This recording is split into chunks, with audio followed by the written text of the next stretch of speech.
जय हिंद दोस्तों, मैं हूं गौस और आपसे बात करेंगे आज ग़ज़वा-ए हिंद पर। ग़ज़वा-ए हिंद क्या है?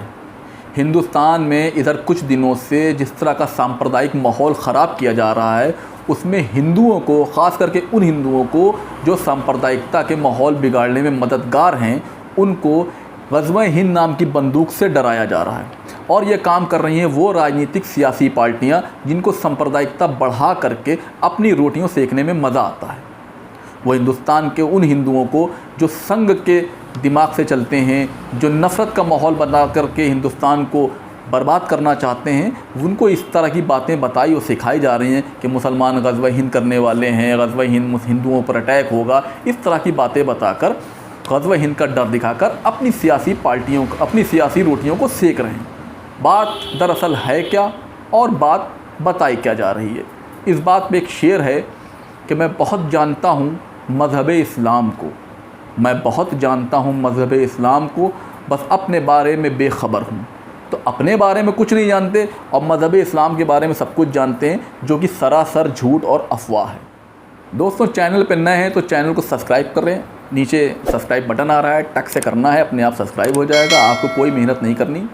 बेल आइकन ज़रूर दबाइएगा ताकि मेरी और आने वाली वीडियो आपको मिल सके। अब बात करते हैं ग़ज़वा-ए हिंद पर। दरअसल इसका बखान क्यों किया जा रहा है, क्यों इसको डराया जा रहा है और ये है क्या चीज़?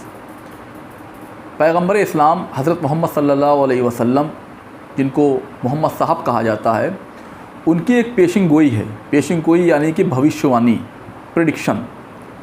उन्होंने ये पेशिंग गोई की थी कि ग़ज़वा-ए हिंद होगी, और अगर उन्होंने पेशिंग गोई की है तो होगी ज़रूर, क्योंकि मोहम्मद सल्लल्लाहु अलैहि वसल्लम की कोई भी पेशिंग गोई आज तक खाली नहीं गई।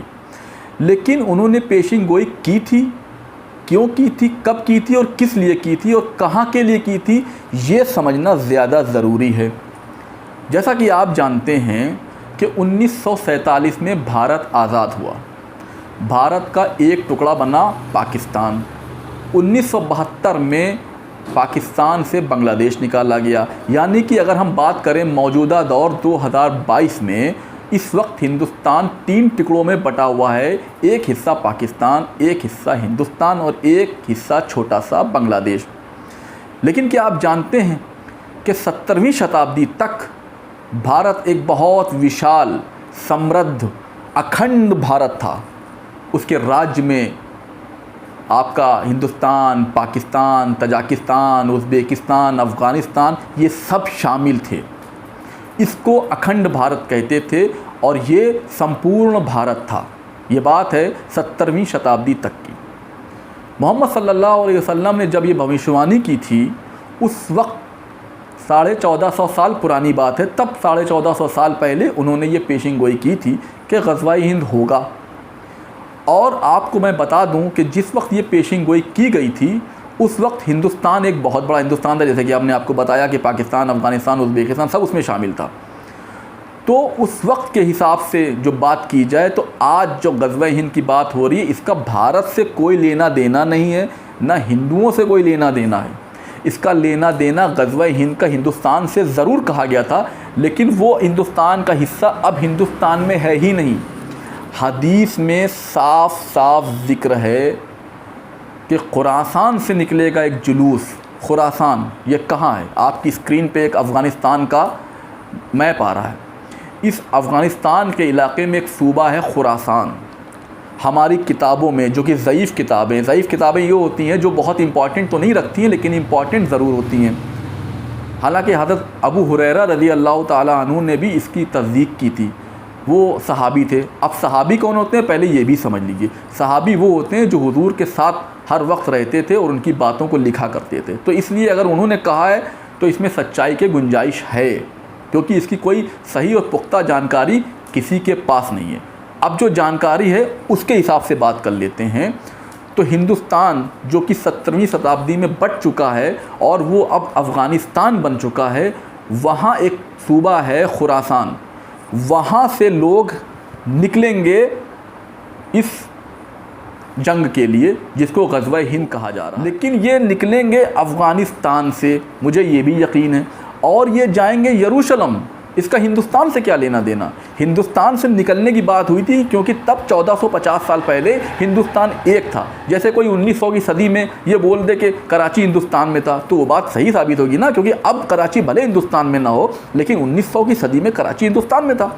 वैसे ही 1450 साल पहले यानी कि 600 ईस्वी के आसपास जब मोहम्मद सल्लल्लाहु अलैहि वसल्लम ने ये बात कही कि हिंद से एक फ़ौज निकलेगी, तो उस वक्त हिंद अफ़गानिस्तान भी था और उसको साफ साफ किताबों में लिखा हुआ है कि खुरासान शहर से जो अफ़गानिस्तान में स्थित है वहाँ से निकलेंगे और ये जाएंगे यरूशलम। क्यों जाएंगे यरूशलम? क्योंकि यरूशलम को आज़ाद कराएंगे यहूदियों से। इस्लाम के सबसे ज़्यादा और कट्टर दुश्मन यहूदी हैं। इस्लाम की और यहूदियत की लड़ाई 3500 साल से चल रही है। अब आप कहेंगे 3500 साल पहले तो इस्लाम ही नहीं था। बिल्कुल था, वक्त के साथ साथ नाम बदलते गए। उस वक्त मूसा अलैहिस्सलाम थे। होगी कि दरअसल बात यह है कि फ़िलिस्तीन में जो मस्जिद है, मस्जिद अक्सा, ये मुसलमानों का पहला क़िबला है। जिस वक्त न काबा था, जिस वक्त न मदीना था, उस वक्त भी मुसलमानों की मस्जिद अक्सा पहला क़िबला हुआ करती थी और ये बहुत मुक़द्दस जगह रही है। यहाँ सैकड़ों नबियों ने अल्लाह की इबादत की है। खुरासान से एक फ़ौज निकलेगी जो सब कुछ को हराते हुए इज़राइल पहुँचेगी और यरूशलेम को कब्ज़े में करेगी। बात दरअसल ये है और बताई क्या जा रही है वो आप लोग सब समझ रहे हैं। मुसलमान हिंदुस्तान पे अटैक होगा और ग़ज़वा हिंदुस्तान पे होगी और हिंदुस्तान ख़तरे में आएगा। ये सब बिला वजह की बातें हैं, अधूरा ज्ञान है, किसी काम का होता नहीं है। सही बात ये है कि ग़ज़वा हिंद के लिए जो फ़ौज खुरासान अफ़गानिस्तान से निकलेगी वो यरूशलेम पे अटैक करेगी, क्योंकि वो फ़िलिस्तीन को आज़ाद कराएगी और मस्जिद अक्सा को आज़ाद कराएगी। बात ये है। अब वो कब होगा ये किसी को नहीं पता।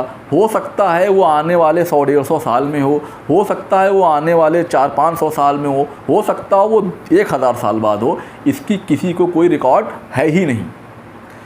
अब बात करते हैं हिंद की। हिंद यानी कि हिंदुस्तान। हिंदुस्तान के लिए तो मेरे नबी सल्लल्लाहु अलैहि वसल्लम का इरशाद है कि हिंद से तो मुझे ठंडी हवाएं आती हैं। उनको तो हिंद पसंद था। हिंद के बारे में अल्लामा इक़बाल ने 1930 में अपनी किताब तरानाए मिल्ली में एक शेर लिखा है। वो शेर है, अमीर अरब को आई ठंडी हवा जहाँ से, अमीर अरब को आई ठंडी हवा जहाँ से, वो मेरा वतन है, वो मेरा वतन है, वो मेरा वतन है। ये है हिंदुस्तान हम मुसलमानों की नज़रों में, ये है हिंदुस्तान की अज़मत। और लोग जोड़ रहे हैं उसको ग़ज़वा हिंद से। तो बस छोटी सी बात थी, यही बताना चाहता था कि ग़ज़वा हिंद दरअसल क्या है, क्या हो सकती है, क्या नहीं हो सकती है, और अगर होगी तो उसके लिए अभी ज़माने पड़े हैं। 1000 साल भी लग सकते हैं, 2000 साल भी लग सकते हैं। और उसका भारत से भैया कोई लेना देना नहीं है। ना भारत में अटैक होगा, ना भारत से निकलेंगे अफ़गानिस्तान के खुरासा से, अटैक करेंगे यरूशलेम पे, लड़ेंगे वो यहूदियों से। तो ये थी छोटी सी जानकारी। आपको अगर मेरी ये जानकारी का वीडियो पसंद आया हो तो मेरे चैनल को सब्सक्राइब ज़रूर करिए। सब्सक्राइब का बटन आपके सामने है, कर दीजिए टक से। आपको और ऐसी वीडियोस देखने को मिलेंगे फिर किसी वीडियो में। जब तक के लिए जय हिंद।